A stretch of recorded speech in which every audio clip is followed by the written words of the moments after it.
大家好，俗话说得好，好吃不过饺子。天热，我们要多给家人吃这个馅儿的饺子。学会这个调馅方法，保证你做出的饺子清淡营养又美味，出锅比饭店里的还要好吃。跟着视频来看看是怎么做的吧。首先准备2个洗干净的西葫芦，先将头尾去掉，再将西葫芦切成薄片，这里薄厚要切得均匀一些。然后改刀切成细丝，这个丝尽量切细一些。家里有擦丝器的朋友，也可以用擦丝器擦成细丝。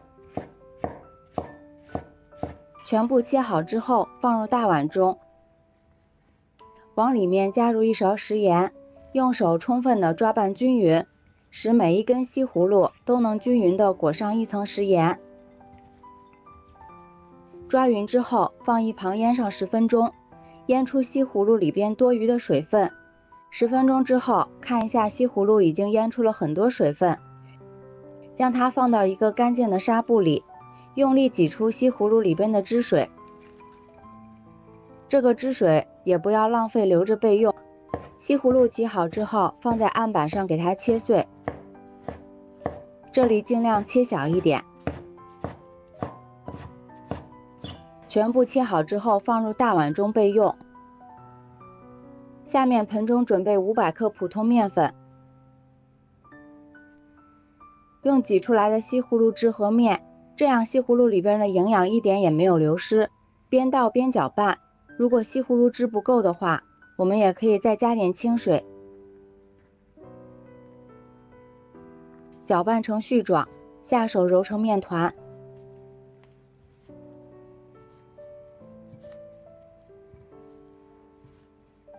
最后揉成像这样一个光滑的面团就可以了，盖上盖子放一旁，醒面20分钟。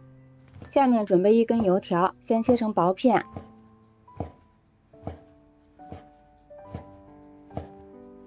再改刀切得碎一些。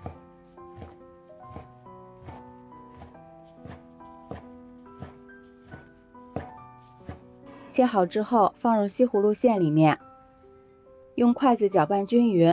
因为西葫芦比较嫩，很容易出水，在这里放上点油条，不但可以吸收西葫芦里边的水分，并且吃起来也会更香，还可以增加食材的层次感。搅匀之后，先放一旁备用。这是我提前焯好水的木耳，先给它切成长条，再改刀切成小丁。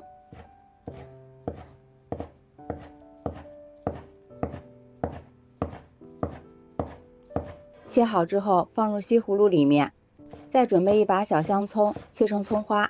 这里不喜欢吃葱花的，也可以换成香菜或者是韭菜。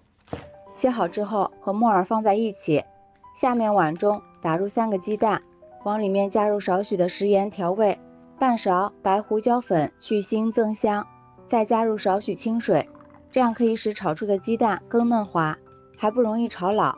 用筷子充分的搅拌均匀，使蛋清和蛋黄充分融合在一起。搅匀之后先放一旁备用。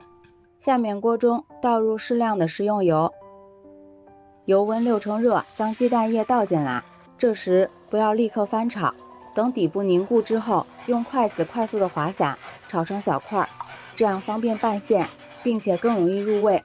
用这个方法炒出来的鸡蛋嫩而不柴，香而不腥。好啦，现在就可以关火了。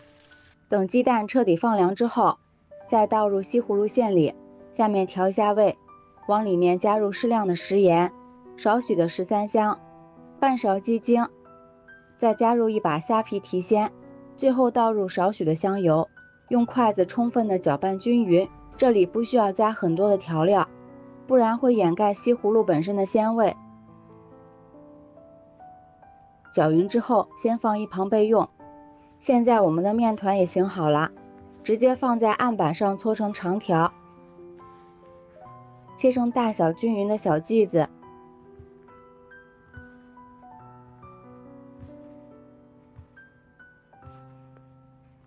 上面撒点干面粉防粘，取出一个剂子，用手整理一下，按扁，再用擀面杖擀成边缘薄中间厚的面片儿。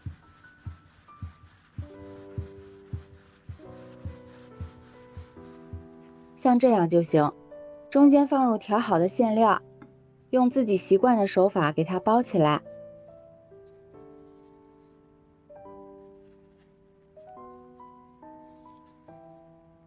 像这样一个饺子生胚就包好了。接下来锅中提前烧开水，将包好的饺子依次下入锅中。朋友们，视频都看到这里啦，如果觉得我的视频对你有帮助的话，请用您发财的小手给我点个赞吧，感谢大家的支持。美食的诱惑无法阻挡，每一道美食都是生活的馈赠。饺子定型之后，用铲子推动几下，防止粘锅，开大火烧开。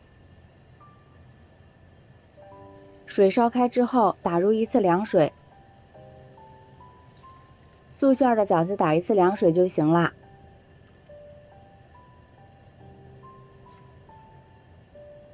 等饺子再次煮开，变得圆鼓鼓的，像这样就是熟了。控水捞出来，放入盘中，就能美美的开吃了。这样我们好吃的西葫芦饺子就制作完成了。皮薄馅大，里边的馅料吃起来鲜香不腻，西葫芦淡淡的清香扑鼻而来，鸡蛋增加了馅料的嫩滑，虾皮提升了鲜味儿，再搭配上木耳，真的是营养又好吃，比肉馅的饺子还要香。吃的时候也可以蘸上调好的料汁，真的是太解馋了。如果你也喜欢，就抓紧收藏起来试试吧。喜欢我的视频，记得点赞、关注、留言、转发哦。感谢您的支持，点我头像可以看到更多美食视频。咱们下期视频再见。